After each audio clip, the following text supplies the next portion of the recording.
Hello everyone, तो आप लोग कैसे हैं। उम्मीद है कि अच्छे होंगे। आज हमारे यूट्यूब चैनल प्रीति एमएलसी क्लास पे आप सबका स्वागत है। आज हम क्लास 12th के जियोग्राफी के ऑब्जेक्टिव क्वेश्चन लाए हैं, तो आप लोग शुरू से अंत तक देखिएगा। चलिए हम क्लास को शुरू करते हैं। प्रश्न संख्या 1, कौन सामाजिक भूगोल का उपक्षेत्र नहीं है? इसका सही ऑप्शन होगा ऑप्शन नंबर डी, चिकित्सा भूगोल। प्रश्न संख्या 2, मानव भूगोल का जनक किसे कहा जाता है? इसका सही ऑप्शन होगा ऑप्शन नंबर डी, रेटजेल को। चलिए आगे बढ़ते हैं। प्रश्न संख्या 3, मानव भूगोल क्रियाशील मानव और अस्थायी पृथ्वी के परिवर्तनशीलता संबंधों का अध्ययन है, ये किसने कहा? इसका सही ऑप्शन होगा ऑप्शन नंबर सी, कुमारी सैंपल ने। प्रश्न संख्या 4, निम्नलिखित में कौन विद्वान मानव भूगोल से संबंधित नहीं है? इसका सही ऑप्शन होगा option number C, Bertrand Russell. प्रश्न संख्या 5, संभववाद अवधारणा में किस घटक को महत्वपूर्ण माना गया है? इसका सही ऑप्शन होगा ऑप्शन नंबर ए, प्राकृतिक घटक, बी, मानवीय घटक, सी, इसका सही ऑप्शन होगा ए और बी दोनों। चलिए आगे बढ़ते हैं। प्रश्न संख्या 6, नवनिश्चयवाद से संबंधित कौन है? इसका सही ऑप्शन होगा ऑप्शन नंबर डी, टेलर। निम्नलिखित में से कौन सा एक भौगोलिक सूचना का स्रोत नहीं है? इसका सही ऑप्शन होगा ऑप्शन नंबर डी, प्राचीन महाकाव्य। प्रश्न संख्या 8, निम्नलिखित कथनों में कौन सा एक भूगोल का वर्णन नहीं करता? इसका सही ऑप्शन होगा ऑप्शन नंबर ए, समकलनात्मक अनुशासन। प्रश्न संख्या 9, प्राकृतिक और मानव के बीच पारस्परिक क्रिया का सबसे महत्वपूर्ण कारक कौन है? इसका सही ऑप्शन होगा ऑप्शन नंबर बी, तकनीक। चलिए आगे बढ़ते हैं।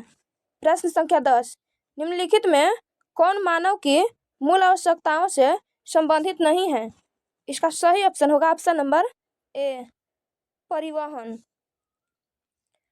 प्रश्न संख्या 1, निम्नलिखित में भारत में पुरुष प्रवास का प्रमुख कारण कौन सा है?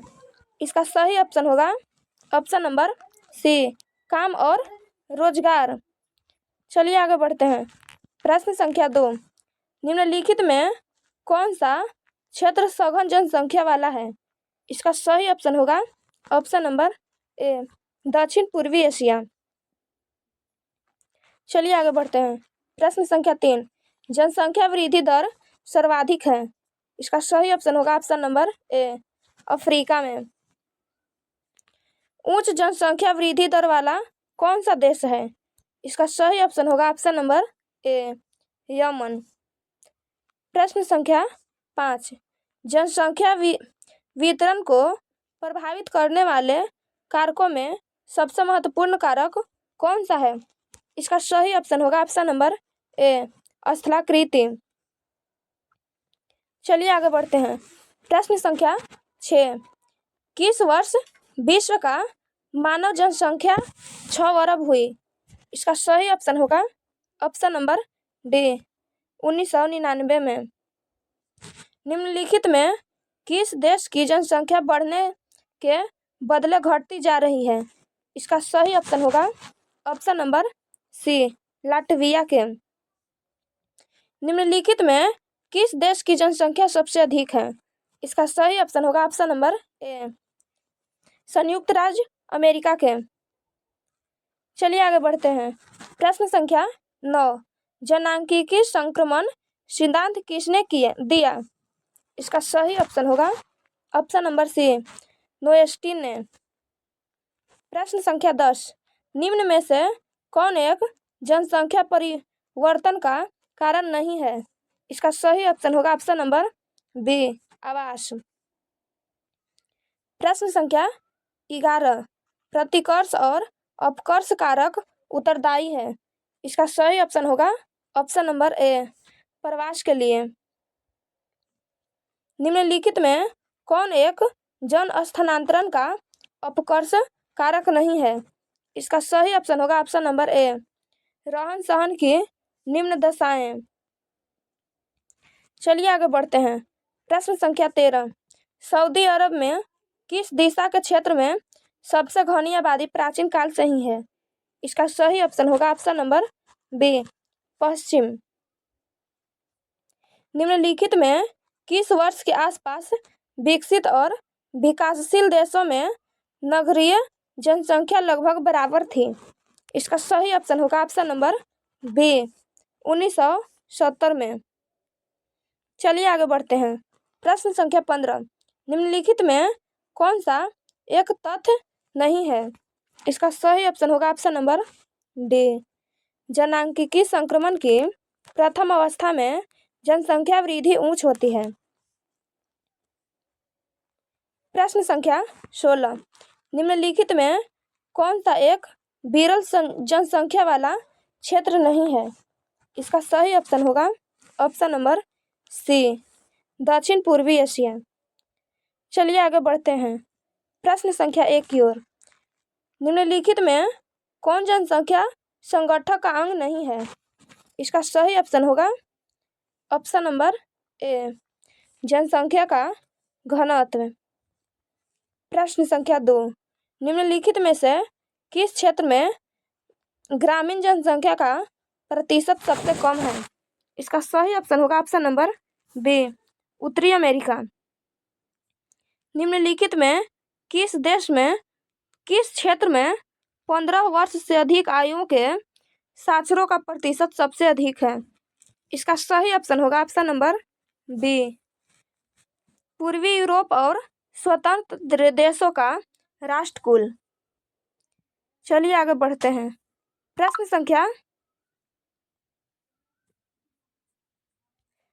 संख्या 4, निम्नलिखित में से किसे प्राथमिक आर्थिक व्यवसायिक में सम्मिलित नहीं किया जाता है? इसका सही ऑप्शन होगा ऑप्शन नंबर सी, भंडार। प्रश्न संख्या 5, निम्नलिखित में से किसमें संयुक्त अरब अमीरात के लिंग अनुपात को निम्न किया है? इसका सही ऑप्शन होगा ऑप्शन नंबर ए, पुरुष कार्यशील जनसंख्या का चयनित प्रवास। चलिए आगे बढ़ते हैं। प्रश्न संख्या 1 की ओर। मानव विकास सूचकांक में विश्व के निम्नलिखित देशों में से किसकी कोटि उच्चतम है? इसका सही ऑप्शन होगा ऑप्शन नंबर ए, नॉर्वे में। चलिए आगे बढ़ते हैं। प्रश्न संख्या 2, डॉक्टर महमूद उल हक मूल निवासी कहाँ के थे? इसका सही ऑप्शन होगा ऑप्शन नंबर बी, पाकिस्तान के। प्रश्न संख्या 3, इनमें से कौन मानव विकास का स्तंभ है? इसका सही ऑप्शन होगा ऑप्शन नंबर ए, क्षमता, सबता, बी, सतत पोषणीयता, सी, उत्पादकता, डी, उपयुक्त सभी। चलिए आगे बढ़ते हैं। प्रश्न संख्या 4, इनमें कौन एक मध्यकालीन नगर है? इसका सही ऑप्शन होगा ऑप्शन नंबर ए, आगरा। मानव विकास सूचकांक 2005 के संदर्भ में विश्व के किस देश में भारत की निम्नलिखित में से कौन सी कोटि थी? इसका सही ऑप्शन होगा ऑप्शन नंबर सी, 127। विकासशील देशों की जनसंख्या के सामाजिक ढांचों के विकास एवं आवश्यकताओं की पूर्ति में कौन से प्रकार के संसाधन सहायक हैं? इसका सही ऑप्शन होगा ऑप्शन नंबर सी, प्राकृतिक। चलिए आगे बढ़ते हैं। प्रश्न संख्या 7, निम्नलिखित में कौन सा देश विकासशील है? इसका सही ऑप्शन होगा ऑप्शन नंबर सी, नाइजीरिया। प्रश्न संख्या 8, निम्नलिखित में कौन मानव विकास के मूलभूत क्षेत्र हैं? इसका सही ऑप्शन होगा ऑप्शन नंबर ए, स्वास्थ्य, बी, संसाधन, सी, शिक्षा, डी, उपयुक्त सभी। चलिए आगे बढ़ते हैं। प्रश्न संख्या 9 की ओर। निम्नलिखित में कौन मानव विकास का स्तंभ नहीं है। इसका सही ऑप्शन होगा ऑप्शन नंबर डी, जनसंख्या। प्रश्न संख्या 10। 2005 की रिपोर्ट के अनुसार विश्व के कितने देशों में मानव विकास का स्तर HDI 0.8 है? इसका सही ऑप्शन होगा ऑप्शन नंबर सी, 57। निम्नलिखित में कौन सा देश उच्च मानव विकास वाला नहीं है? इसका सही ऑप्शन होगा ऑप्शन नंबर डी, मिस्र। आज का क्लास हम यहीं पे एंड करते हैं।